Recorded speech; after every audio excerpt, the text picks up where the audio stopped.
standing up to it, to the bashing they're getting out there, as well as the Williams team had hoped. And I suspect, although they were hoping that the soft compound tyre would do the race, but I think we may well see Rosberg in the pits in a little while for maybe a new set of rubber. Alain Prost, winner of the British Grand Prix in 1983 in a Renault, coming up to catch Keke Rosberg, and is he catching Ayrton Senna in the process? It was 10.5 seconds, then it was 10 seconds, and the gap now, as Prost goes into Cops, is 9.4 seconds. So Prost is not only catching Rosberg there, but he's also catching the leader. And the order of this, the 16th lap out of 66, Senna leading, Rosberg second. Prost is third, De Cesaris is fourth, Mansell is fifth, Lauda is now in the World Championship scoring 6th position, Nelson Piquet is 7th, Alboreto is 8th, Warwick is 9th, Berger is 10th, Lafitte is 11th, Shiva is 12th, Martin Brundle is in 15th place.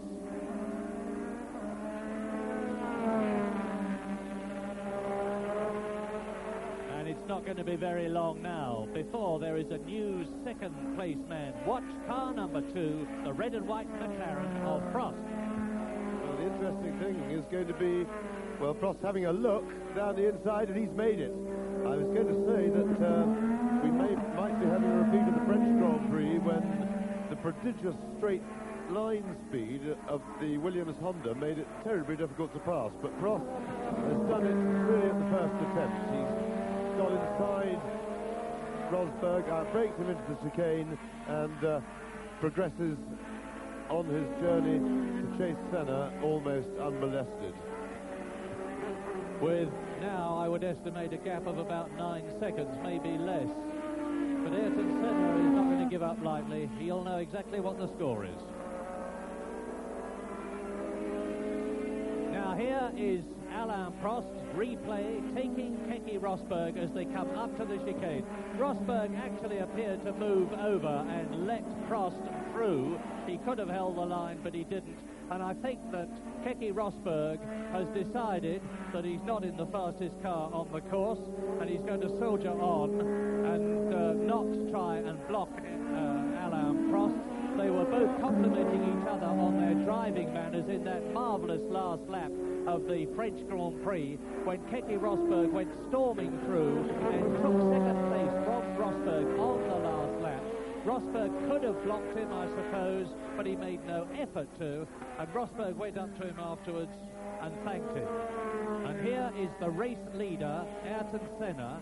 He's already lapped the Ram there, and he's closing up on Riccardo Patrese, the Italian in the Alfa Romeo, and Nigel Mansell is coming into the pits.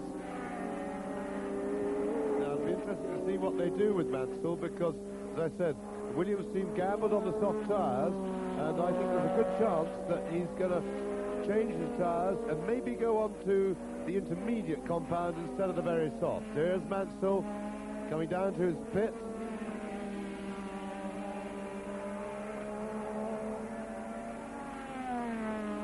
Meanwhile, out on the circuit, Prost is going quicker and quicker and quicker. Another lap record for Alain Prost. The times, as we imagined they would, are coming down and down as the cars get lighter, because it really does make a critical difference and a measurable difference. So Prost lapping at over 147 miles an hour now, and he is definitely closing on Ayrton Senna. And Mansell looks to have more trouble than tyre trouble. They've got the engine cover off, which means, and they're turning the back wheel. I would suspect he's got some sort of transmission problem, because they were fiddling around the gearbox and drivetrain area of the car. So it looks a little bit terminal, or at least end of the serious day. And there is a very smoky Clark in the background. It looks like Eddie Cheever's Alfa Romeo, but we'll take confirmation on that. But, of course, it means that 1 minute, 11.6 seconds lap of Prost at 147.4 miles an hour is getting close to a 150 mile an hour lap record at Silverstone. And now Niki Lauda is at it, 1:11.59, 1:11.59. Just about the same to a tenth of a second as hit the time of Alain Prost, and the race order on now lap 20 out of 66 in the British Grand Prix, round 8 of the World Championship. Senna leads by 7.5 seconds now. Prost there is catching him second. This is Niki Lauda in 5th place. Third is Keke Rosberg. Fourth is De Cesaris. 6th behind Lauda is Nelson Piquet. 7th is Alboreto. 8th is Derek Warwick. And you can see that Lauda is gaining hand over fist now on the Renault-powered blue Ligier of Italian Andrea De Cesaris, who is in 4th place. And it looks as though McLaren, who have been out of the top results for a little while, because the Brabham won in France, the Williams won in Detroit, the Ferrari won in Montreal, and the last win for McLaren was at Monaco, and we got so used to seeing them win everywhere last year. 7 wins for Prost, 6 wins for Niki Lauda, who, in spite of winning less races than Prost, won the World Championship. And now McLaren are back in the hunt. And there's the hunter, world champion Niki Lauda, 3 times. 1975, 1977, 1984, soon, I think, to be 3rd. And in the pits, Barry Gill is with Nigel Mansell.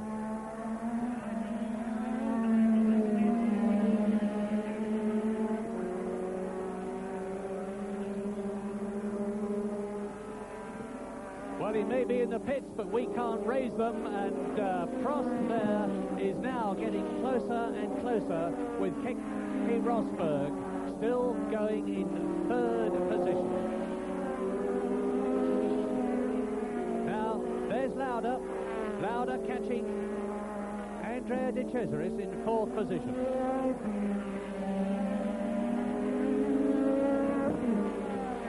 They're watching the gap for Niki Lauda, who at the moment is some 24 seconds behind Ayrton Senna.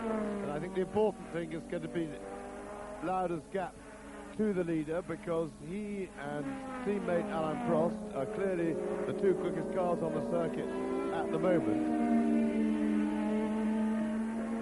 And ultimately, and there goes Lauda. Just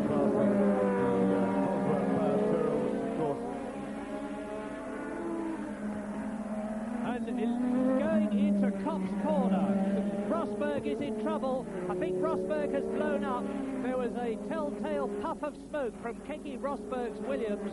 Rosberg, as he went into Kopp's corner, and I suspect that Keke Rosberg is out of the British Grand Prix at Kopp's corner. And that means to say, if that is so, that Andrea, and now Lauda is past De Cesaris. And while we wait for confirmation on the Rosberg situation, it looks as though Niki Lauda is now in 3rd position, with De Cesaris in 4th place. The race led by Ayrton Senna, now 8.3 seconds ahead of Alain Prost.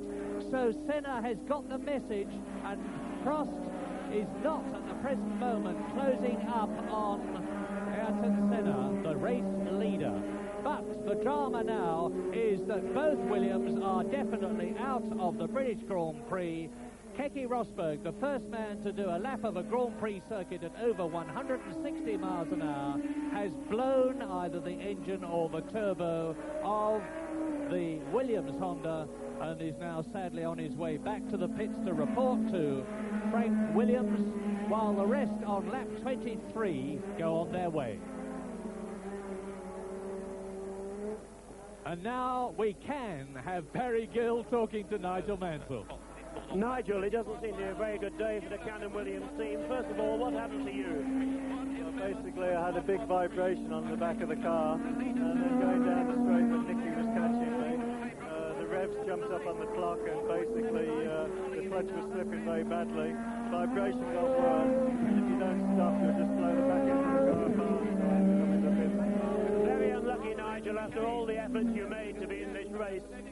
Yeah, very disappointed because I'd picked the harder tyre, and the Goodyear tyre people just told me that I'd picked the choice right because they were starting to just keep going. Nigel, bad luck, but it was good to see you here. Thanks for talking to us. Back to you, Murray.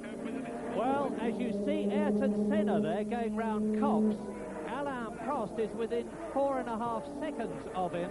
Alain Prost is coming up through the tail enders as we look at Mark Sura. There is Ayrton Senna, and Alain Prost is getting to within sighting distance of the black JPS Lotus Renault. Watch for the red and white car coming round. There it is. Now, the car in the lead coming towards you is the leader, Ayrton Senna. The red and white car, who's got to lap the arrows, and Martin Brundle in the Tyrrell Renault. Number 2 there is Alain Prost in second position, and he has dramatically closed the gap with Rosberg having gone out to about 4 seconds between himself